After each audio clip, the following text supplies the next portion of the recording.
IFM News. IFM News. IFM News. Lokal.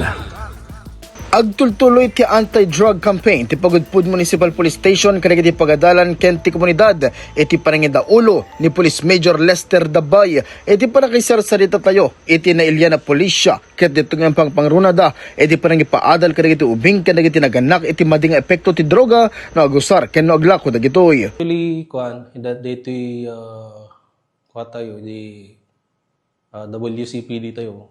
Can win through in partnership di KKDAT tayo. Yung kabataan kontra droga.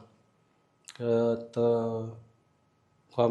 continuous dagi lectures tayo para dagi kabataan tayo. Nga actually iti Pagudpud is drug free municipality. So as of now, gana di tumugawak, awan pa ilang report iti barangay na dati personality si barangay da. So panindigan met ti kuan. Di kamayatan ito Pagudpud. Panindigan na gid opisyalis ti barangay ken munisipyo nga drug free da. Kasi madidamit kayat nga masayang nagay effort di muna nga tumugaw. Kabayatan na imbinsa-binsa na ti obraen da apan ang ipaadal kadagiti ubing akas iti symposium ken da dumapay. Dati first hand. Kasi dada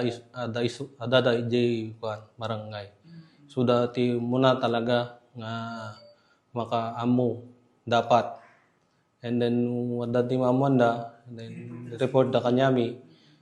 Nevertheless damit ti kami monitoring mi by ti police damit dagi intel tayo. Naging DEO tayo monitor kadang ito. Actually, for now, awan pa may. Gagam ti hepe, ngagtultuloy kumati panakikinkin ng mayat ti umili, tapno rikasta ket malabanan dati droga iti komunidad. Para iti IFM News, Idol Lawrence Martinez, Tatak, IFM. IFM News. IFM News.